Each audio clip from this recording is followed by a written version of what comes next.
vivemos necessariamente sob o signo do progresso. Mesmo aqueles que negam a ideia de um progresso, que negam a possibilidade de mudança ou de qualquer coisa nesse sentido, essas pessoas, elas também, de certa forma, se apegam à noção de que um dia a verdade do que elas dizem vai ser revelada. E essa revelação é o momento em que progressivamente a humanidade vai se dar conta dessa outra realidade. Então, de qualquer maneira, qualquer que seja a possibilidade de pensamento, a humanidade hoje ela vive pensando num futuro proposto, num futuro ideal, num futuro possível, num futuro projetado, num futuro que é uma repetição do passado, mas é um futuro. Enfim, essa noção de se deslocar adiante, se colocar mais para frente, não é? De buscar no futuro, de buscar no que ainda não foi definido, encontrado. O ideal é a nossa, digamos assim, é o sumário da nossa existência. Mas nem sempre foi assim. Existiu um tempo em que a história ou a vivência da humanidade, o tempo da humanidade, né, era um ciclo. E um ciclo que se repetia simulando ou seguindo os ciclos da natureza, que aparentemente funciona sempre em ciclos. Não é? As estações do ano, a vida, a morte, a noite e dia são ciclos aparentemente infinitos e que não são afetados, digamos assim, externamente pelas mudanças temporais. Esses ciclos eternos, eles, por outro lado, a abordagem possível a eles é uma abordagem narrativa. Nós contamos histórias a partir desses ciclos que explicariam tudo. Como existe a humanidade, como existe o homem, a vida, a morte, o sentido da vida, o sentido da morte, para onde vamos, de onde viemos, não é?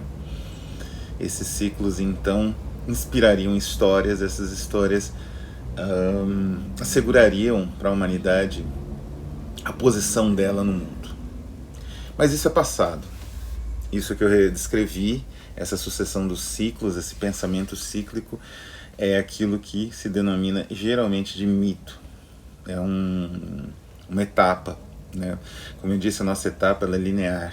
Ela pensa numa transformação de um ponto A a um ponto B, que está em algum, digamos assim, algum limiar distante ou próximo em um futuro.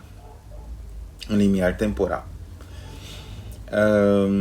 Contudo, o mito ele nunca deixou de ser sedutor.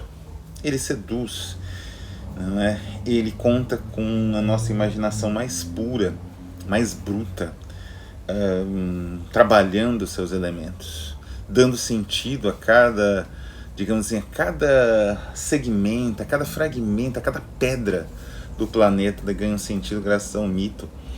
E o mito é uma imensa narrativa. E essa imensa narrativa é, como todas as mitologias bem demonstram, ela é empolgante, né?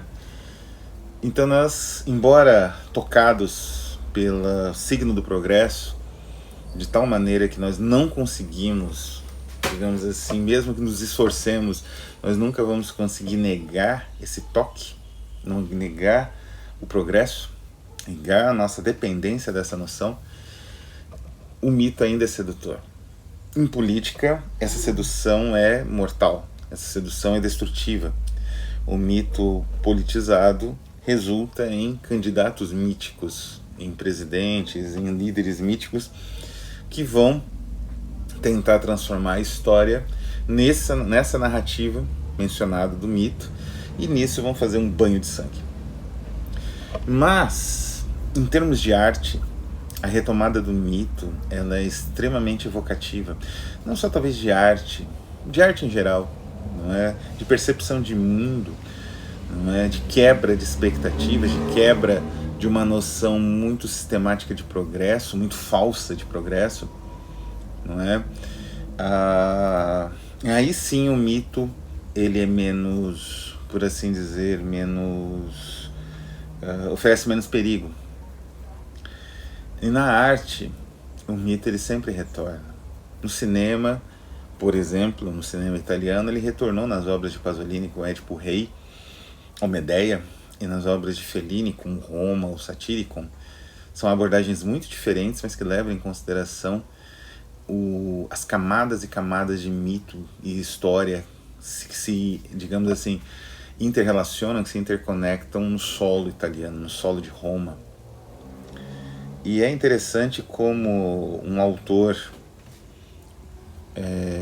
dinamarquês ele vai recuperar tanto essa essência do mito quanto esse fascinante universo romano, não é, da mitologia específica desse império gigantesco que colaborou de certa forma para o fim do próprio mito, na narrativa core. Esse dinamarquês é o Bo Reinholt, um autor de grande importância no seu país, já traduzido para o inglês, pouco conhecido fora da Dinamarca, publicado por uma casa editorial excepcional que é a ESCO, e dono de um veio imaginativo, de um digamos assim, uma apropriação do mito e de suas estruturas, né? As estruturas do mito são as estruturas heteróclitas de uma crença não monoteísta, de uma crença em vários deuses, de uma concepção pagã de mundo, que inclui essa noção cíclica, que inclui a percepção da necessidade de sacrifícios igualmente recorrentes, né, para a estruturação do mundo. E o Bo Reinholt se apropria de tudo isso, se aproveita de tudo isso, refaz o mito e cria uma construção que, digamos assim, muito agradaria os dois diretores de cinema que eu mencionei, né, Fellini e Pasolini, porque é uma percepção do mito que não deixa, que tem ainda um espaço imaginativo, do fantástico, não é, da especulação, e um espaço bem razoável também para a ironia. Bem-vindos à campanha Core, de Bo Reinholt, pela Rafus Press, aqui no Catarse.